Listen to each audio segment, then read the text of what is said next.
All right, let's jump right in. When we think of the Industrial Revolution, we usually picture this sudden, magical switch being flipped that just modernized the whole world overnight.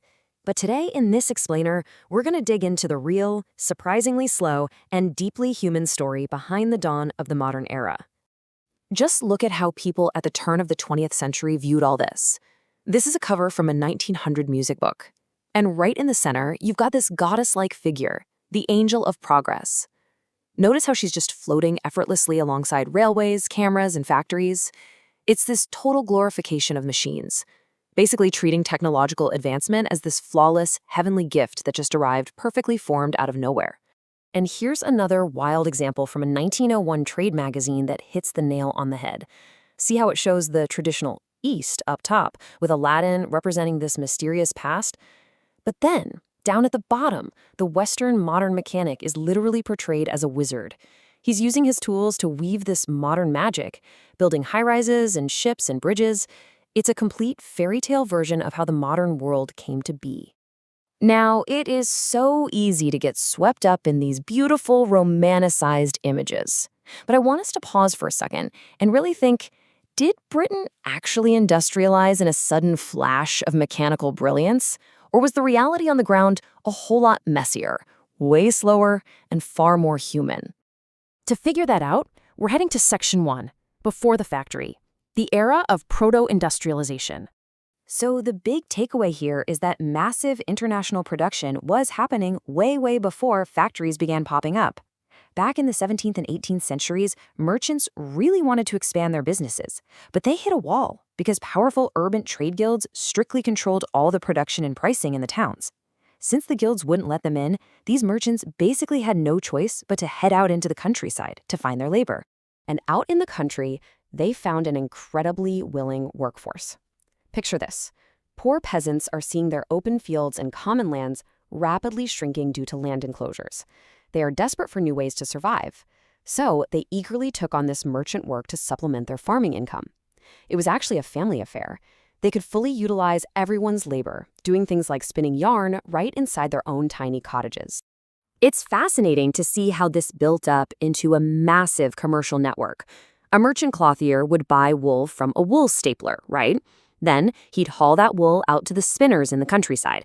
After it was spun, the yarn went to the weavers, then to the fullers, then to the dyers. And finally, the finished product was shipped all the way to London, the major finishing center, before being exported around the world.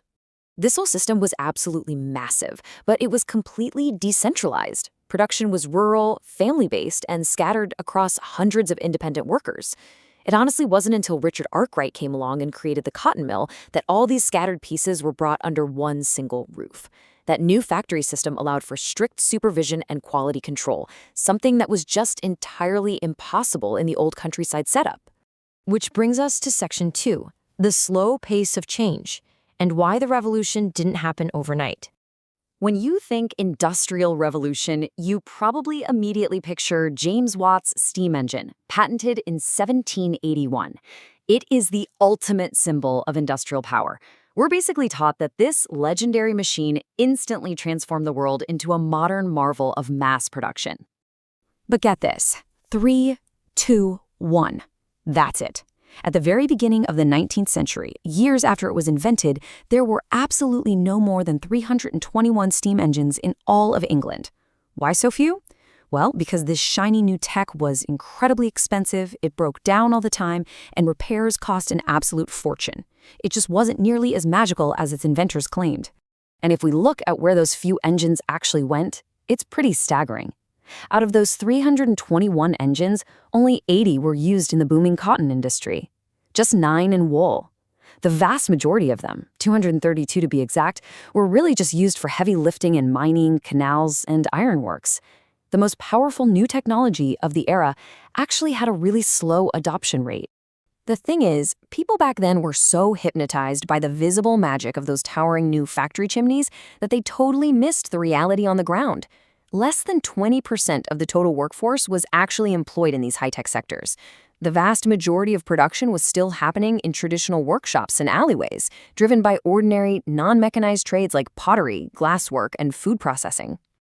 Moving right along to Section 3, hand labor versus steam, and the preference for human hands. The economic math here was brutally simple. Abundant labor equals low wages. Thousands upon thousands of poor peasants and vagrants were flooding into the cities looking for work. Because human labor was just so incredibly cheap and plentiful, industrialists had literally zero financial incentive to spend a fortune on machines that merely did what a human worker could do for pennies.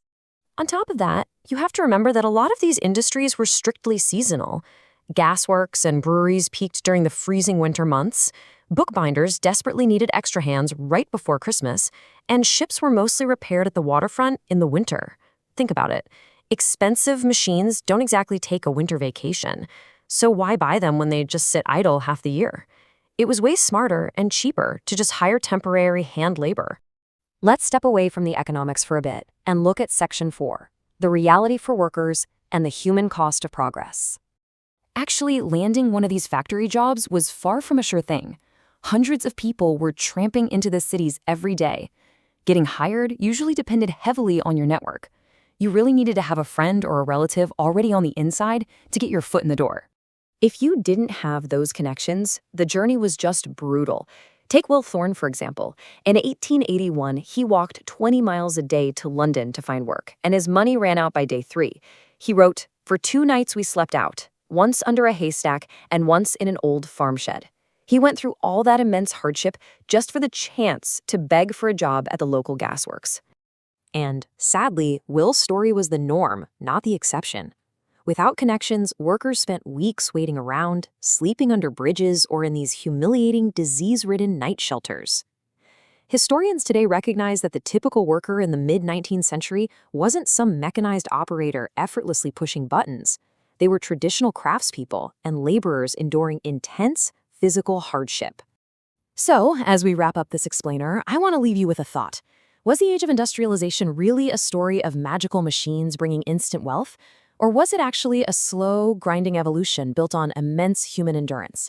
I think it's a profound reminder for us today, especially as we navigate massive modern shifts like AI and automation, that true technological progress is rarely a magic trick. It's almost always a complex struggle carried squarely on the shoulders of everyday people. Thanks so much for learning with me today, and I'll catch you in the next explainer.